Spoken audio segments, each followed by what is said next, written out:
Hello everyone, it's Maha. So, as promised in my rose essential oil video for the month of September, I'm going to show you guys a couple of recipes this month.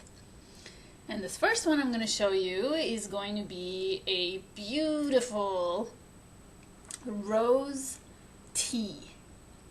It's going to have some exotic materials in it, although you don't have to have all of them, and you can make it quite simple as well. I'm going to show you a couple of different ways to make it, and one is going to be a little bit less exotic. But if you have all the materials, treat yourself to this really wonderful tea, and it's so easy to make actually, a lot less complicated as it sounds. So this is a chamomile, saffron, cardamom, rosewater tea.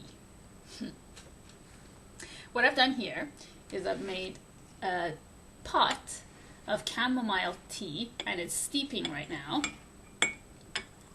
And in here I've put loose chamomile and cardamom, which I'm going to show you.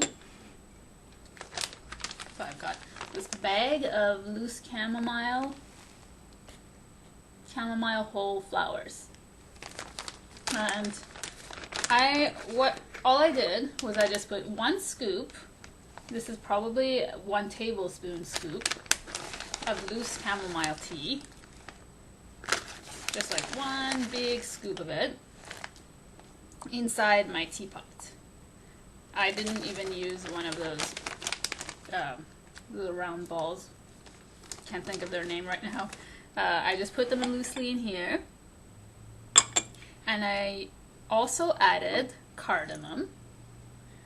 Cardamom is a beautiful spice that's used a lot in Persian pastries and cooking sometimes. By the way, I'm going to put all the ingredients down in the description box for you in case you don't know how to find them. And I will be doing a video on cardamom soon. I'll be doing a video about it, what it is, and the cardamom essential oil. It's so wonderful. In case you're not familiar with it, it goes so well with rose together. That smell of rose blends so wonderfully with cardamom. And what I do here is I put a couple of cardamom seeds. So cardamom comes like this. These are little pods of seed pods, and oh, it smells so wonderful. I can smell it. And what I do is I just use my little mortar and I crush the cardamom seeds in here. When the pod opens up, oh, it's so fragrant, by the way. It makes these little tiny things like these, the little seeds that are inside the cardamom pods. And you can put them in like this if you want, or you can just crush the pods a little, or you can even make this into a powder. I don't go through all the work of making it into a powder because it's so fragrant that just dropping it in, as long as the shell is opened up, it is enough. And I let it steep in here with my chamomile tea and hot water for 15 minutes. And once it's steeped, I will show you what to do next. Okay, so this is ready to pour now. I'm gonna pour some in this cup right here. Just gonna leave a little bit of space for milk. Okay. So this is our chamomile tea, and now what we're going to do, I've steamed some milk in here. I'm going to pour a little bit of milk, just a touch. It's up to you how much you want to add. You can also add almond milk or coconut milk, whatever you like, soy milk. This is my lactose-free milk. Okay, so then comes the fun part, rose water. This is Cortez rosewater that I bought from the Middle Eastern shops, and it's so cheap. It's like $3.49. That's how much I paid for it, Canadian. So if you can find it, it shouldn't be expensive. It smells so wonderful. And all you need to do, so this is the end step. You don't put this in when you're steeping the tea, because then the fragrance of the rose disappears with heat. So, I mean, with not a little bit of heat, but with the too much heat and for a long time. So just one little tiny teaspoon. This is a very small, I think it's half a teaspoon actually. You can add a teaspoon if you like. Depends. Some people don't like it too floral. I personally do. So actually I don't mind adding a little more. So nice. It actually makes it sweet. It, well, adds a sweetness to it, especially with the cardamom, the combination of the two. So you can, in the end, you can add honey or sugar to taste, but I don't, because I find that's sweet enough for me. And then the final touch, which is the most exotic part, saffron. This is Persian saffron. Persian saffron is not the same as Spanish or Indian saffron. It has a completely different smell. It has a different scent. Oh, it's so strong. It's very potent. It's the best quality saffron you can find on the market. And the price of saffron, Persian saffron, they say is the same as gold. This is called the golden spice.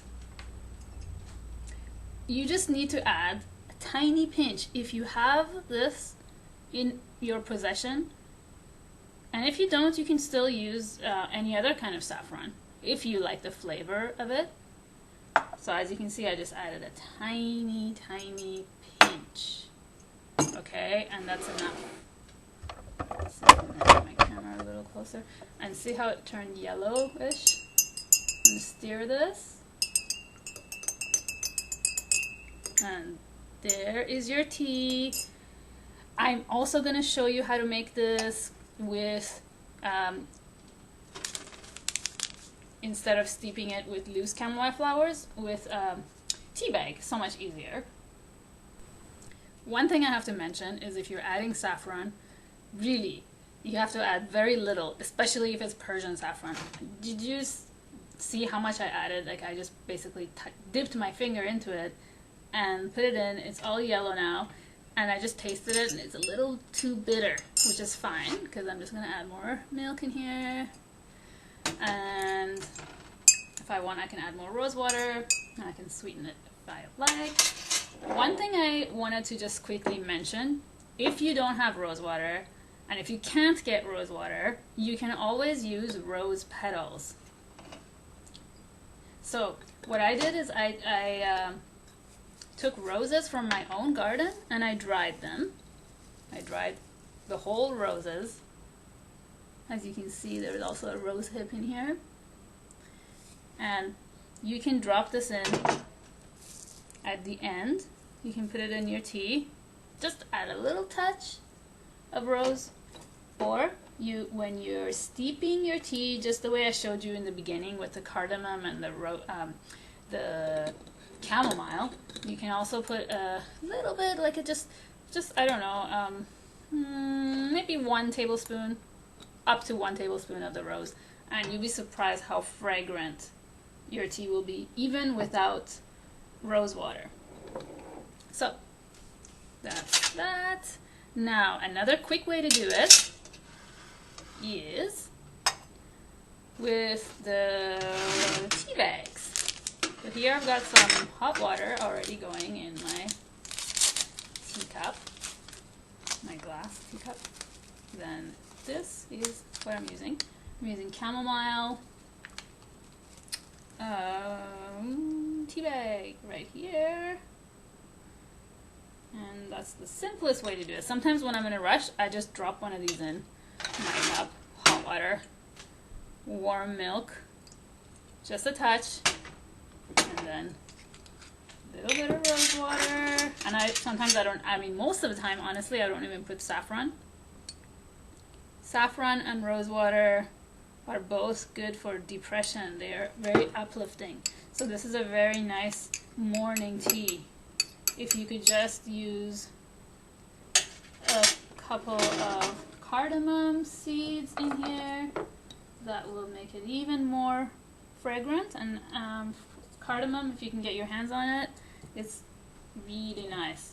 I think for my next giveaway, I'm going to give away some cardamom for those of you who've never tried it. There we go, guys. I hope you enjoyed it. And oh, can't forget our rose petals. One thing I didn't mention, and I thought I should as an afterthought, is that if you're using Persian saffron, it has to be ground. So Persian saffron comes from a flower. It is actually the stamen of a flower. It's this little flower, purpley flower here. And so they come kind of like in long, the actual stamen of the flower, that shape that it comes in. But it's really important to ground it because that's the only way to really get the essence of the saffron, and it really makes a difference in the flavor and the aroma.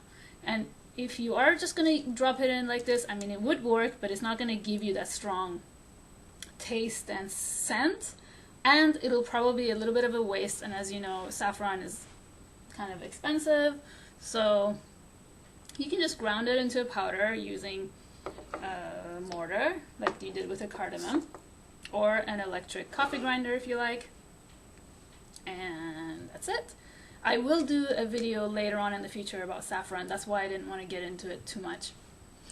Okay guys, enjoy your teas, and I'll see you in the next videos. Bye. Thanks for watching.